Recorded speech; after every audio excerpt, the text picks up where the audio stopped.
Yeah, I'm good. Rolling. Bishop Kelly, could you just count to 5 for us, just for a mic check? 1, 2, 3, 4, 5. All right. 4, 3, 2, 1. All right, I'm good if y'all are. Bishop Kelly, I guess, what was your reaction to the new Pope being chosen today? You know, we watched the announcement here at the Chancellor office in Tyler with the entire staff, and I just found it deeply moving. You know, partly just the waiting and the anticipation of it, and then the two things that really stand out for me are the choice of the name, Leo XIV, which harkens back to Leo XIII, who was Pope at the end of the 19th century, beginning of the 20th century, and really established kind of a new line of thinking in terms of the social justice gospel, how the church responds to the conditions of the modern age and the modern family and working person in the age. And then secondly, just his first words, that he said, "Peace be with you," which are the very first words that the risen Lord speaks to Mary Magdalene and then to the disciples on the morning of the resurrection, which is at the very heart of our faith. And you know, as Leo XIV, he really is the successor of Peter. He follows after Pope Francis, but it really harkens back to the very beginning, the foundation of our faith, the rock upon which our faith is built. And it's just a day of great joy and great thanksgiving. So first Pope from the U.S., I mean, did you happen to cross paths with him at all, or just kind of reaction to that? No, I mean, I feel like I really need to go read about him. I haven't, I just know the name, I know a little bit about his history, but we're the same age, but I don't know anything about him really, other than the name, and I could understand his Spanish a little bit. Mm-hmm. What do you think the significance is that they chose somebody from America? Do you take anything from that? I'm really trying to I think it is not just that he was from the United States, but also that he knows the church in South America and understands pretty much the same reality that Pope Francis understood, and I think he will build on his work. And he even mentioned that in his opening remarks, that we continue to be a synodal church, one that has to listen to each other and understand each other and walk all the way. I think he mentioned something all the way to our final home in heaven. That really is the goal, to help us, you know, progress through this life to our final goal in heaven.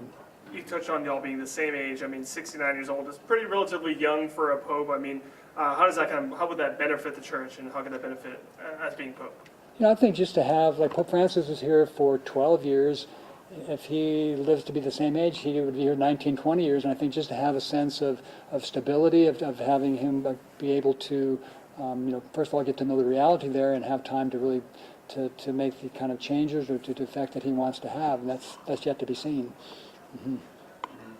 Do you think he'll stay on the track that Pope Francis is on? You know, you talked about the social justice thing and fighting for those people. I think he gave some indications of that, and thanking Francis for him being a blessing to the church. I used his name twice, and also mentioning that, you know, Pope Francis in the last years especially, you know, talked about us being a synodal church, one that journeyed together and listened to each other, and he really spent a lot of his last couple of years focused on that in the last two international synods.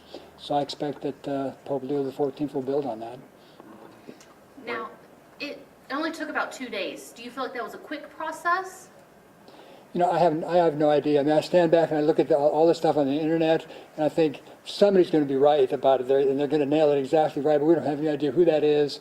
And to me, these processes, I just really kind of wait, and I pray, and I just wait for the results. I just have no way of, I don't have any insight into how that's going to go. Yeah.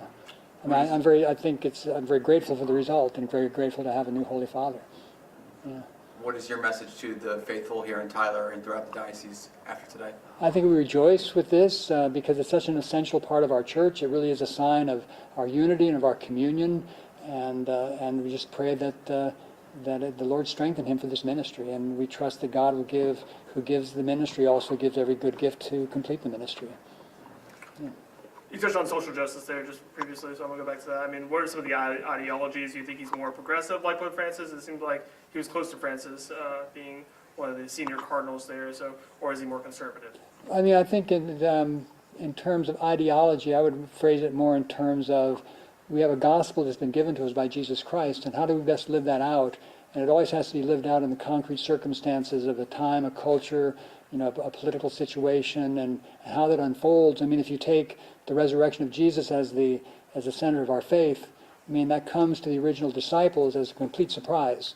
that he would choose a fisherman from a nowhere place in the Middle East, an outpost of the Roman Empire, to be the foundation of the church, a very ordinary man who failed, and then he reconciled him and said, "Follow me again," and made him the rock of the church.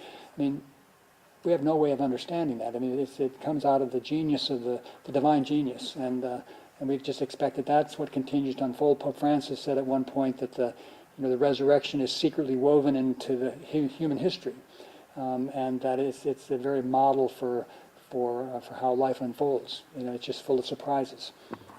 You guys are having a mass for the new pope, I believe. Yes, we'll have your mass tomorrow at 12:05 at the Chapel of St. Peter and Paul, which is significantly named, and as I say in Texas, y'all come. Yes, and so if you had the chance to talk to the Pope, what would you say is the need for the East Texas Church? I think just to, we're part of that. We're part of that universal church, and for us, I think he would want us to be faithful to the mission of the church given to us in this location, and really strive to do that. Yeah. Mm-hmm. Yes, and I know you've kind of talked about it a little bit, but what do you hope his message is?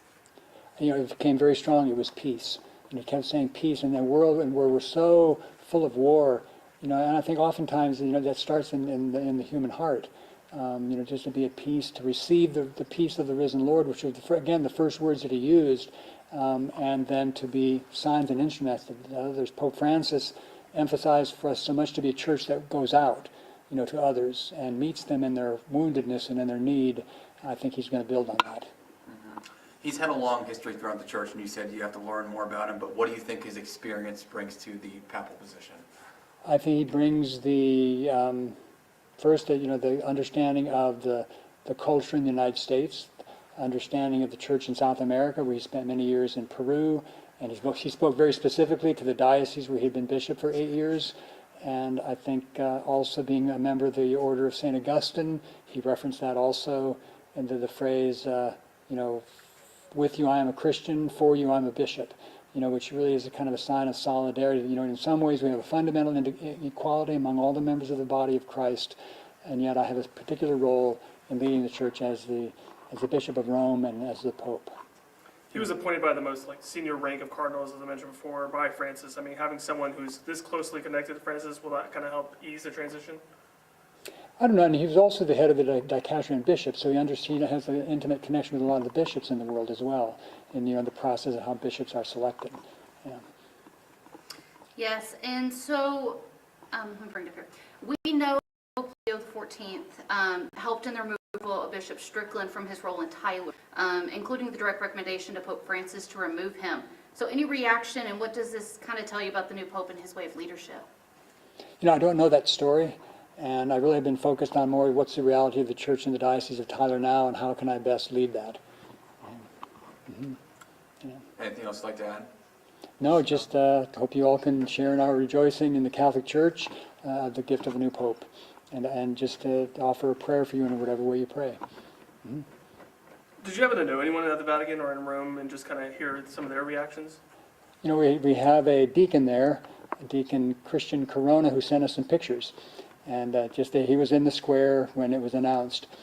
And with a lot of other people, I'm not sure if they are the students at the University of Dallas or whatever, but he was with some other students there in the piazza. Mm-hmm. Yeah. Thank you all so much for coming too. I'm very grateful for your efforts to come down and participate in this. Thank you. Thank you so much.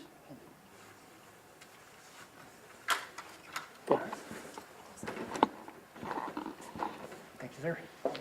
Walker? Yes, sir.